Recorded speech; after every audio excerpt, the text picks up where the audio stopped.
బిందెల నీళ్లు పట్టుకుంటాం, చెంబుల నీళ్లు పట్టుకుంటాం. రాష్ట్రంలో ఎలినినో వచ్చింది, కరువు వచ్చింది, వాననే పడతలేవు, నీళ్ళే లేవు, యాడికెళ్ళి ఎత్తాలన్నాయా అని మాట్లాడింది మొన్న. మేము ప్రెస్ మీట్ పెట్టి లైవ్లో చూపించిన, ఇక చూడు భయ్, నిన్న 1,20,000 పోయినాయి, ఇప్పుడు ఈ నిమిషానికి 88,000 పోతున్నాయని నేను మొన్న మీకు మీడియా సమావేశంలో లైవ్ టెలికాస్ట్లో పెట్టి చూపించింది. కేటీఆర్ గారు అక్కడికి వెళ్ళి స్పష్టంగా అక్కడ నిలబడి గలగల బారుతున్న గోదావరి జలాలను కేటీఆర్ గారు మీడియా సమక్షంలో కన్నేపల్లి పంప్ హౌస్ దగ్గర ఆ రోజు చూపించడం జరిగింది. దాంతో నాలుక గరుచుకొని నిన్న మళ్ళీ కొత్త రాగం అందుకున్నాడు. నిన్నేమంటాడు, లేలే నీళ్ళు ఉన్నాయి కానీ ఎన్డీఎస్ఏ చెప్పేదాకా ఎత్తము అని కొత్త కథ పెడతాడు. ఇంకో మాట ఏమంటాడు ముఖ్యమంత్రి గారు అంటే, నిన్న మీరు చూసింటారు,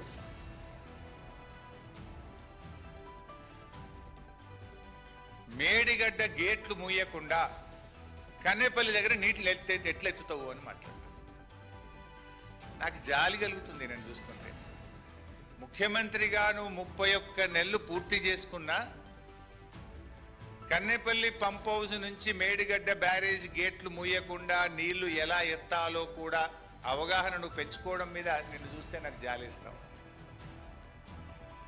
ఇన్ఫ్యాక్ట్ మీరు నిన్న గమనించిందో లేదో, ఈయన మాట్లాడగానే ఉత్తమ్ కుమార్ రెడ్డి మైక్ తీసుకున్నాడు మధ్యలో.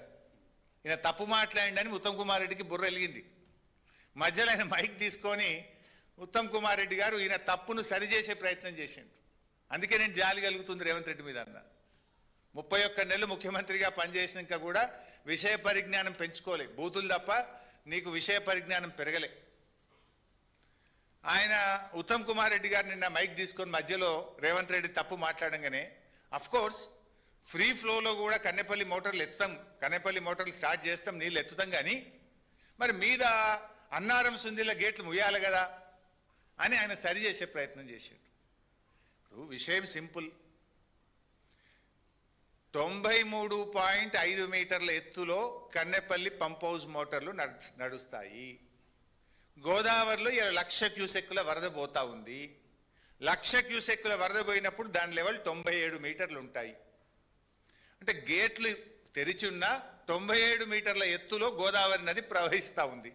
నీకు కావాల్సింది 93.5 మీటర్లు మాత్రమే. కావలసిన నీళ్లు ఉన్నది, కావలసిన ఎత్తు హెడ్ రెడీగా ఉన్నది, మోటార్లు ఒత్తు నీళ్ళు వస్తాయి బయట.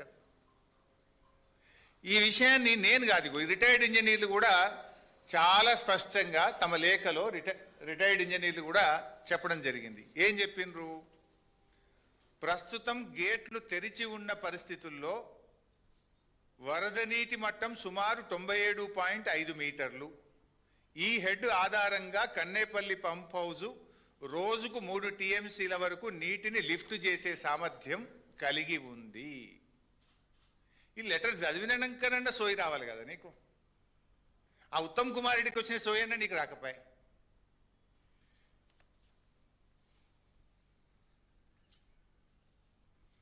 నంబర్ 2, ఒక ప్రముఖ దినపత్రికలో మొన్న ఒక వార్త వచ్చింది, pump water from Kaleshwaram lift irrigation. ఇందులో చాలా స్పష్టంగా a senior official well versed in the issues relating to Medigadda, Annaram and Sundilla barrages said instead of waiting for full repairs, the government could adopt a simple temporary solution. All it requires is construction of a copper dam in upstream. They can store and regulate flows and water can easily be pumped from Medigadda to Annaram to Sundilla to Ellampalli. As envisaged in KLIS system, the official said, since Kaleshwaram barrages are a politically loaded issue, it is doubtful if the government would even consider such an idea. In a year like this, any water that can be used is pure gold, pure gold.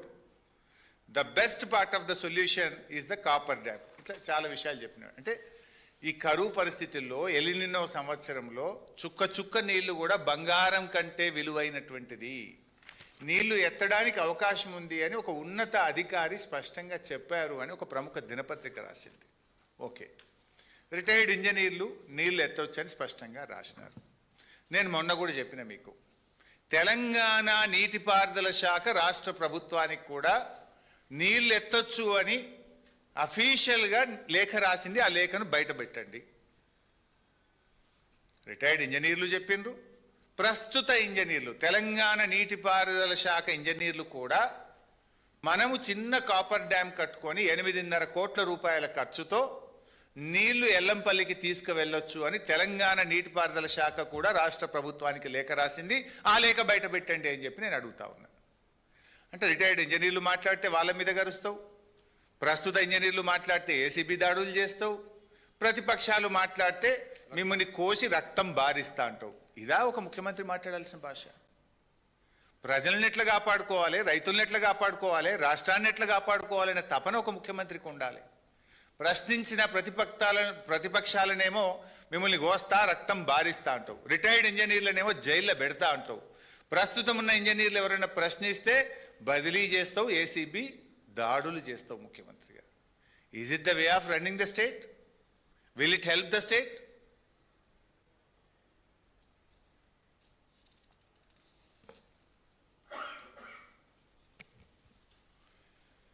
ఇవాళ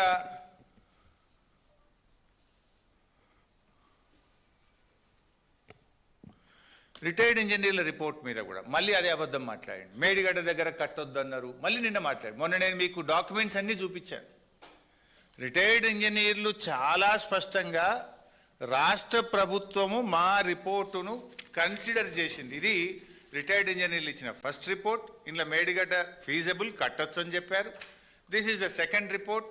second రిపోర్ట్లో ఎంత స్పష్టంగా అంటే, in our report dated ఇది 7/4/2015 on barrages on Godavari and Pranahita reverse we have recommended the construction of barrage on main Godavari river near Medigadda and lifting 160 TMC of water directly to Midmane reservoir is not possible due to prohibitive cost and time consumption, and also has to pass through coal belt areas.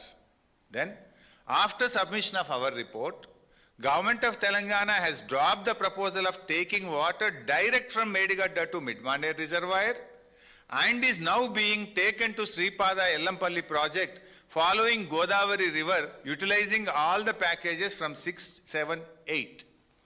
మా సూచన ఆధారంగానే direct తీసుకుపోవడాన్ని మార్చి వరుస బ్యారేజీలు కట్టి ఎల్లంపల్లికి తీసుకుపోతున్నారు అని ఇంత స్పష్టంగా చెప్తే, retired ఇంజనీర్లు కట్టొద్దన్నారు మేడిగడ్డ దగ్గర, నాట్ ఫీజబుల్ అంటే ఒక అబద్ధాన్ని 100 సార్లు వెళ్ళవేస్తే నిజమైద్దా రేవంత్ రెడ్డి గారు? వాళ్ళు ఇంత స్పష్టంగా, ఇది అఫిడవిట్, ఇది ఉత్తగా రాసిచ్చిన కాగితం కాదు, జస్టిస్ ఘోష్ కమిషన్కు నోటరైజ్డ్ అఫిడవిట్ ఇచ్చింది రిటైర్డ్ ఇంజనీర్లు. దీన్ని కూడా నువ్వు మాట్లాడితే ఇది పచ్చి అబద్ధం కాదా రేవంత్ రెడ్డి గారు? ఇక వాళ్ళు పాపం ఉన్న విషయం బయట పెడితే జైల్లో పెడతా, మిమ్మల్ని లోపలేస్తా అంటే నీకేం ప్రాబ్లం అవుతుంది? ఇవాళ రిటైర్డ్ ఇంజనీర్లు చెప్పినట్టు మోటార్లు ఆన్ చేసిన, తెలంగాణ ఇరిగేషన్ ఇంజనీర్లు డిపార్ట్మెంట్ పనిచేస్తున్న ఇంజనీర్లు చెప్పినట్టు మోటార్లు ఆన్ చేసిన, ఇంతకాలం కాంగ్రెస్ పార్టీ చేసినటువంటి దుష్ప్రచారం అంతా ఉత్తదే అని తేలిపోతామని, ప్రజల ముందు మేము ఇంతకాలం చల్లిన బురద, చేసిన దుష్ప్రచారము తెలిసిపోతుంది అనేటువంటి దాంతో ఈగోలకు పోయి, జిద్దుకు పోయి మీరు ఇలా నీళ్ళు ఇవ్వకుండా అడ్డుపడతా ఉన్నారు. ఇది ఒక విషయం. ఇంకో మాట మాట్లాడిన మీరు చూసి ఉంటారు, మా జీవన్ రెడ్డి సార్కి కూడా తెలుసు, వారు కూడా అప్పుడు ఉన్నారు. ఎల్లంపల్లి ప్రాజెక్ట్ కట్టి 20 ఏళ్ళు అయిందట. జర చూపిస్తావు ఒకసారి? 20 ఏళ్ళ కింద కాంగ్రెస్ పార్టీ ఎల్లంపల్లి కట్టిందట. పంప్ హౌస్ పనిచేయాలంటే కూడా ఈ పార్వతి పంప్ హౌస్ పనిచేసి ఇక్కడ శ్రీపాద ఎల్లంపల్లికి పోయాలి. శ్రీపాద ఎల్లంపల్లి నుంచి ఇంకా మీకు తెలుసు మొత్తం నీళ్ళు ఎట్లా పోవాలి. ఎందుకంటే 20 ఏళ్ళ నుంచి శ్రీపాద ఎల్లంపల్లి పనిచేస్తూనే ఉంది. హైదరాబాద్కి తాగనీక నీళ్ళు శ్రీపాద ఎల్లంపల్లి నుంచే తెచ్చుకున్నాం. 20 ఏళ్ళ నుంచి ఎల్లంపల్లి పనిచేస్తూనే ఉందట. నువ్వు ముఖ్యమంత్రి కనుక, నువ్వు ఆ కుర్చీలో కూర్చున్నావు కనుక నువ్వేం మాట్లాడినా చెల్తుందా? అంటే ప్రజలు అంత అమాయకులు అనుకుంటున్నావా? నువ్వు అబద్ధాలు మాట్లాడితేగా నువ్వు ఏం చెప్తా, ముఖ్యమంత్రి చెప్పిండు కదా ఇది కరెక్టే అని అనుకుంటారు ప్రజలు అని నువ్వు భావిస్తున్నావా? ప్రజలు నీకంటే, నాకంటే, మనందరికంటే తెలివైనటువంటి వాళ్ళు. They will listen to every one. Finally they decide who is who, what is what is correct, what is not correct. అయితే గతంలో కూడా ఒకసారి నేను చెప్పిన, అసెంబ్లీలోనే చెప్పిన, ఇదే మాట అసెంబ్లీలో శాసనసభలో రేవంత్ రెడ్డి గారు ఎల్లంపల్లి ఆనాడే కాంగ్రెస్ గట్టింది అన్నాడు. వైట్ పేపర్ అండ్ ఇరిగేషన్లో కూడా ఇదే తప్పు చెప్పిండ్రు.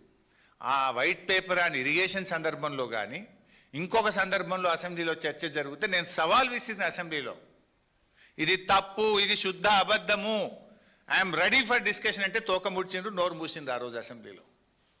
వాస్తవానికి ఏంది, 2004లో ఎల్లంపల్లి, ఆ రోజు నేను మినిస్టర్ను, నేను శంకుస్థాపన మీద నా పేరు కూడా ఈరోజు కూడా ఉంటుంది. 2004లో ఎల్లంపల్లి ప్రాజెక్టుకు 3177 కోట్లతో శంకుస్థాపన జరిగింది. 2014 బీఆర్ఎస్ ప్రభుత్వం వచ్చే నాటికి 3347 కోట్ల రూపాయలు ఖర్చు పెట్టి ఓన్లీ కొన్ని నీళ్లు టెంపరీ బేసిస్లో నిలిపారు. Very few water. కారణం ఏంది అంటే ఆడ R&R పూర్తి కాలే, ల్యాండ్ ఎక్విజేషన్ పూర్తి చేయలే. తెలంగాణ వచ్చిన తర్వాత నీటిపారుదల శాఖ మంత్రిగా మేము వచ్చే నాటికి 18,700 ఎకరాలే భూసేకరణ జరిగింది ఎల్లంపల్లిలో. మేము వచ్చిన తర్వాత 27,387 ఎకరాలకు భూసేకరణ పూర్తి చేసినాం. ఆల్మోస్ట్ 10,000 ఎకరాల భూసేకరణ బీఆర్ఎస్ ప్రభుత్వం చేసింది. అదేవిధంగా R&R అంటే ఎవరి అయితే ఊర్లు మునిగిపోతున్నాయో, ఇండ్లు కట్టాలో, కాంగ్రెస్ ప్రభుత్వం ఉన్న నాటికి 1,448 ఇండ్లు మాత్రమే కట్టింది, 1,448. మేము 13,296 ఇండ్లు పూర్తి చేసి R&R వాళ్ళందరినీ కూడా షిఫ్ట్ చేసినాం. 13,296 ఇండ్లు కట్టినాం. 10,000 ఎకరాల భూసేకరణ చేసినాం. రాయపట్నం బ్రిడ్జ్, కరీంనగర్ ఆదిలాబాద్ మధ్య అత్యంత కీలకంగా ఉన్న రాయపట్నం బ్రిడ్జిను యుద్ధ ప్రాతిపదికన పూర్తి చేసినాం. ఇవన్నీ చేయడానికి బీఆర్ఎస్ ప్రభుత్వం 2,052 కోట్ల రూపాయలు ఎల్లంపల్లి ప్రాజెక్టు మీద ఖర్చు చేసింది. 2,052 కోట్లు బీఆర్ఎస్ ప్రభుత్వం ఖర్చు చేసి ఎల్లంపల్లిలో 20 టీఎంసీలు నింపి హైదరాబాద్కు నీళ్లు తెచ్చినాం.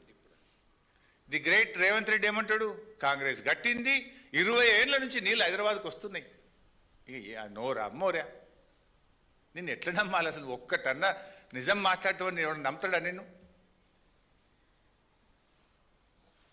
2016 తర్వాతనే బ్యారేజ్ పూర్తి స్థాయిలో బీఆర్ఎస్ ప్రభుత్వం వినియోగంలోకి తీసుకురావడం జరిగింది. ఇవాళ నిజంగా ఇష్యూ ఏంటంటే ఎల్లంపల్లి ఎంత ఇంపార్టెంట్ అంటే, it's not just irrigation water.